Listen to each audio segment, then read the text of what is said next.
तब मैंने देखा कि एक हाथी के 2 सूंड हैं और ये देखकर मेरे आश्चर्य का ठिकाना ना रहा।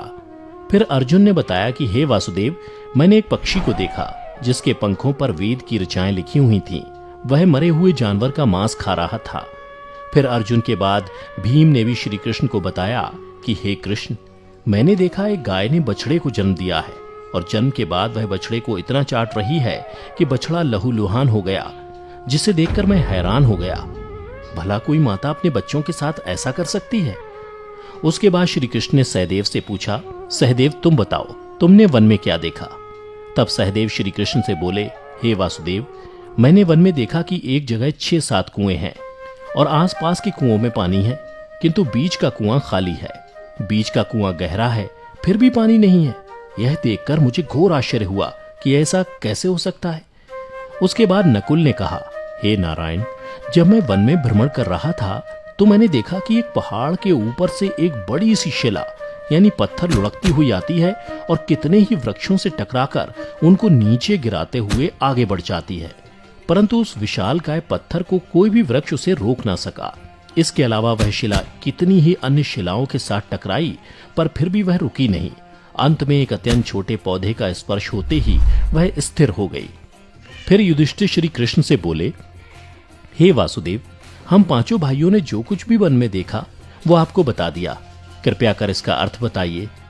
तब श्री कृष्ण ने युधिष्ठिर से कहा, हे धर्मराज, जैसा कि आपने कहा कि आपने 2 सूंड वाला हाथी देखा, जिसका यह अर्थ हुआ कि कलयुग में ऐसे लोगों का राज होगा जो बोलेंगे कुछ, करेंगे कुछ। कलयुग के शासक अपने प्रजा की सभी तरह से शोषण करेंगे। उनके मन में कुछ और होगा और दिखावे के लिए कुछ और करेंगे। अर्थात कलयुग में शासकों के लिए आम लोगों का कोई महत्व नहीं होगा, वो बस राज करने के लिए शासक होंगे। फिर श्री कृष्ण अर्जुन से बोले, हे धनंजय, जैसा कि तुमने देखा कि एक पक्षी के पंख पर वेद की ऋचाएं लिखी हुई थीं, लेकिन वह मरे हुए जानवर का मांस खा रहा था, जिसका अर्थ ये हुआ कि कलयुग में ऐसे लोग होंगे जो बड़े ज्ञानी और ध्यानी कहलाएंगे, किंतु उनके आचरण राक्षसी होंगे। कलयुग में लोग पंडित और विद्वान कहलाएंगे, किंतु यह विचार चलता रहेगा कि कोई मरे और उसकी सारी संपत्ति उसके नाम हो जाए। अर्थात कलयुग के मनुष्य धन और संपत्ति के लोभी होंगे, भले ही उनके पास कितना ही ज्ञान क्यों ना हो।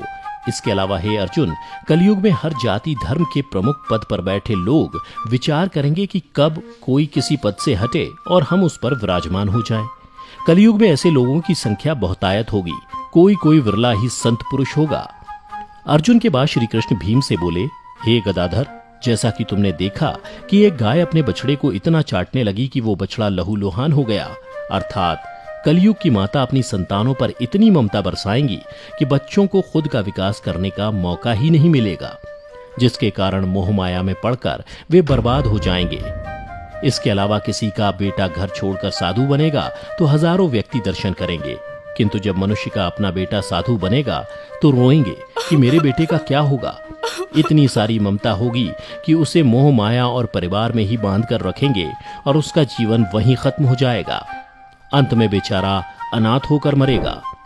भीम जब श्री कृष्ण के जवाब से संतुष्ट हो गए, तब भगवान श्री कृष्ण ने सहदेव से कहा, सहदेव, जैसा कि तुमने बताया कि तुमने वन में 5-7 भरे कुओं के बीच एक कुआं एकदम खाली देखा, जिसका अर्थ ये हुआ कि कलयुग में पैसे वाले अर्थात धनी लोग अपने पुत्र पुत्री के विवाह में या फिर आलीशान भवन बनाने में लाखों रुपए खर्च कर देंगे, परंतु उनके पड़ोस में ही यदि कोई भूखा प्यासा मर रहा होगा तो वह उसकी कोई सहायता नहीं करेंगे।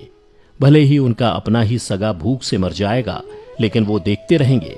इसके अलावा कलयुग में मनुष्य मदिरा, मांस, भक्षण, सुंदरता और व्यसन में पैसे उड़ा देंगे, किंतु किसी के 2 आंसू पोंछने में उनकी रुचि ना होगी। हे सहदेव, मेरे कहने का तात्पर्य यह है कि कलयुग में अन्न के भंडार होंगे, लेकिन लोग भूख से मरेंगे। सामने महलों बंगलों में ऐशो आराम चल रहे होंगे, लेकिन पास की झोपड़ी में आदमी भूख से मर जाएगा। एक ही जगह पर असमानता अपने चरम पर होगी। श्री कृष्ण की बातें सुनकर सहदेव को सारी बातें समझ में आ गईं। तब श्री कृष्ण ने नकुल से कहा, नकुल, जैसा कि तुमने बताया कि वन में एक बड़ी सी चट्टान पहाड़ से लुढ़की, किंतु बड़े बड़े वृक्ष और उसके तने उस चट्टान को रोक ना पाए, किंतु एक छोटे से पौधे से टकराते ही वह चट्टान रुक गई, जिसका अर्थ यह हुआ कि कलयुग में मनुष्य का मन नीचे जाएगा, यानी कलयुग के मनुष्यों का जीवन पतित हो जाएगा।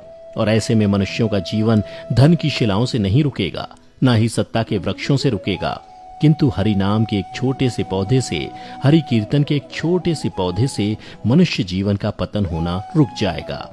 अर्थात कलयुग में भी जो मनुष्य धन के लोभ को छोड़कर हरि नाम का जप करेगा, उसे कोई कष्ट नहीं होगा और मृत्यु के बाद उसे परमेश्वर अर्थात मेरे चरणों में जगह मिलेगी। तो मित्रों, आपने देखा होगा कि आज श्री कृष्ण द्वारा बताई गई ये सारी बातें सच में घटित हो रही हैं। इसलिए मनुष्यों को चाहिए कि कलयुग में वह धर्म का पालन करें और श्री हरि नाम का भजन करें, तो उसका जीवन सफल हो जाएगा। तो मित्रों, उम्मीद करता हूं कि आपको श्री कृष्ण द्वारा कलयुग के बारे में बताई गई ये कड़वी सच्चाई जरूर पसंद आई होगी। अगर पसंद आई हो तो इसे ज्यादा से ज्यादा लाइक और